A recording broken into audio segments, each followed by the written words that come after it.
Hello, and thank you for volunteering to help the American Red Cross with our new Home Fire Preparedness Campaign. Today we will discuss the roles of educator and recorder. We're going to begin today's discussion by watching a video that the national headquarters of the American Red Cross so graciously put out for us.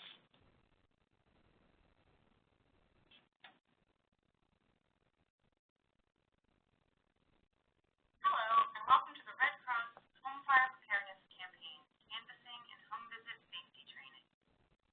Today's learning objective will be to understand the campaign and how to stay safe while working on the campaign, what to expect and how to be prepared before, during, and after canvassing and visiting homes, review general safety tips for ladder usage and installing smoke alarms, and review how to stay connected with your team and plan for an effective and enjoyable experience.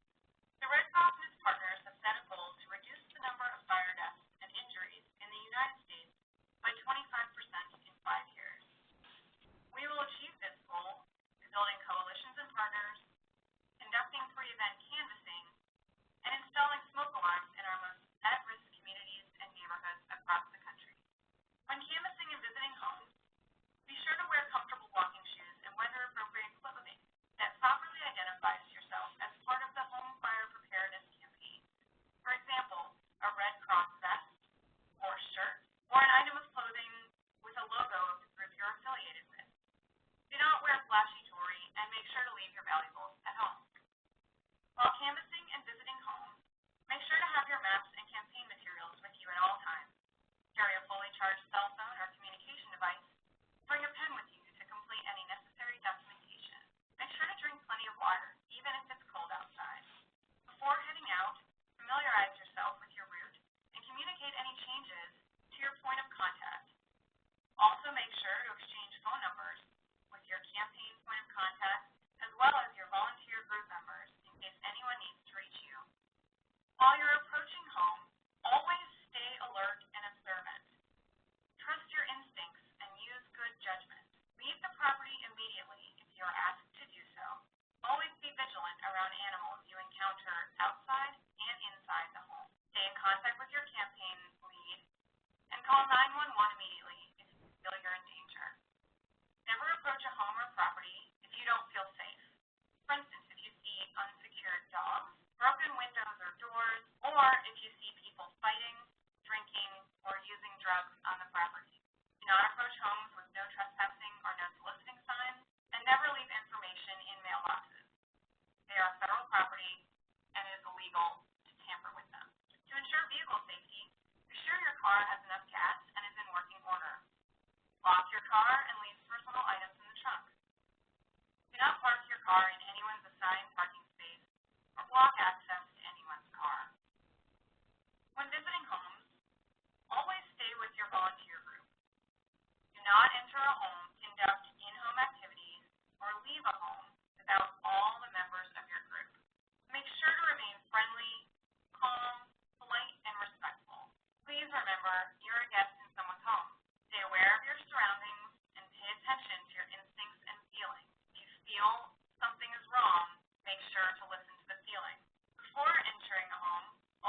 your volunteers.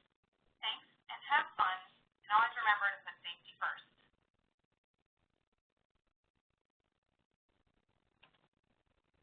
All right.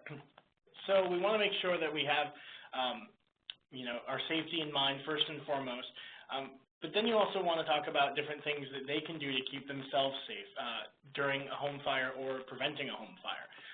To do this, you'll see that you have some checklists available to you that you should receive through your point of contact. Most importantly on this checklist, what you want to be able to talk about are some of the information that you might want to get to quickly if you don't have a lot of time in the home, or it doesn't take as long to maybe install smoke alarms there. Maybe you're just changing batteries. As you can see highlighted here, some of these things that you want to definitely cover are maintenance of the smoke alarm, making sure that they're testing their smoke alarms once a year or once a month to make sure that the batteries work, that they're replacing batteries every year, at least once a year, preferably twice a year, that you're talking about the silencing feature of the smoke alarms. Most smoke alarms have a hush feature. If the smoke alarm goes off for some reason and you know why it's going off, maybe you've burned some cooking, you can silence it without actually taking out the batteries or dismantling the smoke alarm, so it stops the beeping, but it doesn't actually prevent the smoke alarm from still doing its job. You also want to talk about fire escape plans with the residents of the home, ensuring them, to get out and stay out.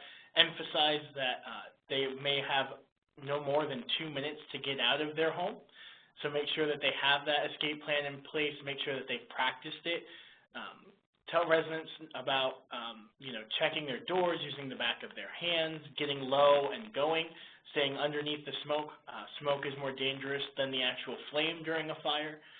Make sure that they've identified an outside meeting place that every member of the household knows how to get to, and that they can use that place to kind of gather after a home fire, after they've all escaped, to make sure that all residents have made it out safely.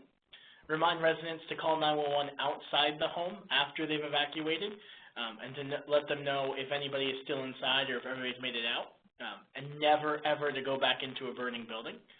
And there should be a tool that you have available to you where you can help them draw out a little map of the house, a blueprint where they can identify their escape routes at least 2 ways out of every room, and then eventually finding that meeting place outside their home. If time allows and you want to talk about a second disaster that might affect the area, in our region we want to talk with residents about tornado safety. Specifically, we want to identify a safe spot in their home if a tornado were to occur. Typically, this is the lowest level of the home, an interior room on that lowest level.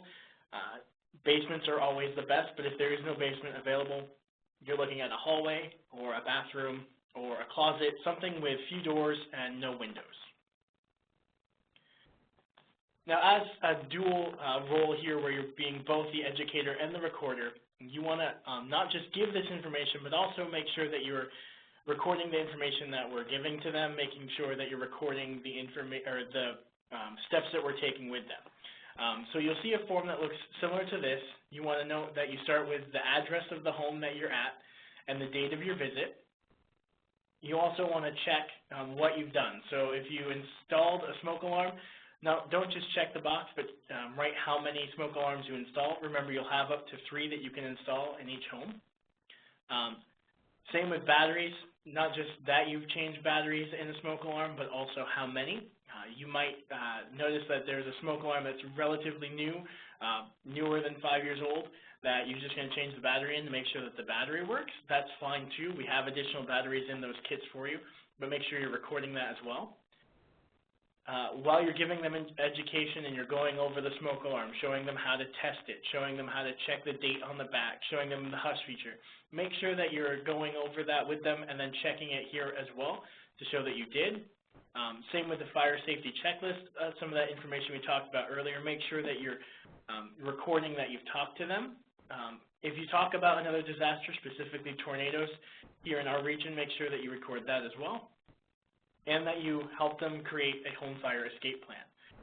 Again, you want the date and then the person's name your name and their signature as well. You also have this form to fill out. It might look a little different, but it should be similar. Again, you want to write the address of the home that you're at, and then how many smoke alarms that were there before you arrived, how many of them were working, do they need a special smoke alarm? Is there someone in the home that may be hard of hearing and the normal smoke alarm beep doesn't work? If so, record this. That way we can talk to partner agencies and see what options are available. And then record the services provided. How many batteries did you replace? How many smoke alarms did you install? What kind of battery is in the new smoke alarm? Is it a 10-year smoke alarm, or are you just using one of the smoke alarms where you just change the 9-volt battery? Did you talk about an additional hazard? If so, what hazard? Write the hazard down. In this case, you may have spoken about tornadoes. And did you create a fire escape plan? Also try to gather some information about the household for follow-up. So maybe it's a phone number, an email address, or both. And then make sure that you finish this administrative section as well. Your name and the date that you were in the household. Finally, if you are volunteering and you're able to bring a 6-foot standalone ladder, a Phillips head screwdriver, or a battery-operated drill with a Phillips head drill bit, or any or all of these, please let your point of contact person know that you're willing and able to bring these. You may use them yourselves in your group, or you may they may be lent out to another group. So please make sure that if you do bring them, that you label them before you arrive. We will make sure that they get back to you in the same condition that they were in when you lent them to us. But it's always good to have them labeled with your name, your household name. That way you get them back. And again, just let your point of contact know that you might be bringing those. And thank you very much for volunteering in our Home Fire Preparedness Campaign. We hope that it goes well and that you enjoy it and that you come back for the next one.